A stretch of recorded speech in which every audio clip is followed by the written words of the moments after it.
ಅಂದರೆ 15 ವರ್ಷ ಇರುವಂಥ ಮಕ್ಕಳಿಗೆ ನಾವು ನಮ್ಮ ಇಲಾಖೆ ವತಿಯಿಂದ ಅವರಿಗೆ ಈ ಹೃದಯದ ಒಂದು ತಪಾಸಣೆ ಮಾಡ್ತಕ್ಕಂಥ ವರ್ಷಕ್ಕೊಮ್ಮೆ ಆದರೂ 15ನೇ ವರ್ಷದಲ್ಲಿರುವಂಥ ಮಕ್ಕಳಿಗೆ, ಯಾಕಂದರೆ ಕೆಲವರಿಗೆಲ್ಲ ಈ ಕಾಂಜೆನಿಟಲ್ ಡಿಸೀಸಸ್ ಇರ್ತದೆ, ಅಂದರೆ ಹುಟ್ಟುವಿನಿಂದ ಬಂದಿರತಕ್ಕಂಥ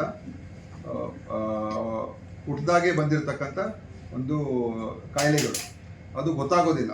ಅದನ್ನು ನಾವು ನೋಡೋದಕ್ಕೆ ಶಾಲೆಗಳಲ್ಲಿ 15ನೇ ವರ್ಷದ ಒಂದು ಮಕ್ಕಳಿಗೆ 15 ವರ್ಷದಲ್ಲಿದ್ದಾಗ ಅವರನ್ನು ಒಂದು ಹೃದಯ ಸಂಬಂಧಪಟ್ಟಿರ್ತಕ್ಕಂಥ ತಪಾಸಣೆಯನ್ನು ಮಾಡುವಂಥದ್ದು ಮಾಡ್ತೀವಿ. ಕಾರ್ಡಿಯಾಕ್ ಸ್ಕ್ರೀನಿಂಗ್ ಅದನ್ನು ಮಾಡಿಸ್ತೀವಿ.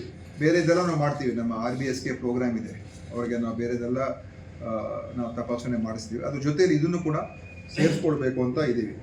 ಇನ್ನೊಂದು ಏನಂದರೆ, ಈಗಾಗಲೇ ನಾನು ಒಂದು ಪಠ್ಯ ಪುಸ್ತಕದಲ್ಲಿ ಶಾಲಾ ಮಕ್ಕಳಿಗೆ ಅವರಿಗೆ ಈ ಏನೇನು ಈ ಹೃದಯಾಘಾತ ಮತ್ತು ಬೇರೆ ಬೇರೆ ಅಸಾಂಕ್ರಾಮಿಕ ರೋಗಗಳೇನಿದೆ ಅದರ ಬಗ್ಗೆ ಹೆಚ್ಚಿನ ಮಾಹಿತಿ ನೀಡ್ತಕ್ಕಂಥದ್ದಕ್ಕೆ ಈಗಾಗಲೇ ನಾನು ಒಂದು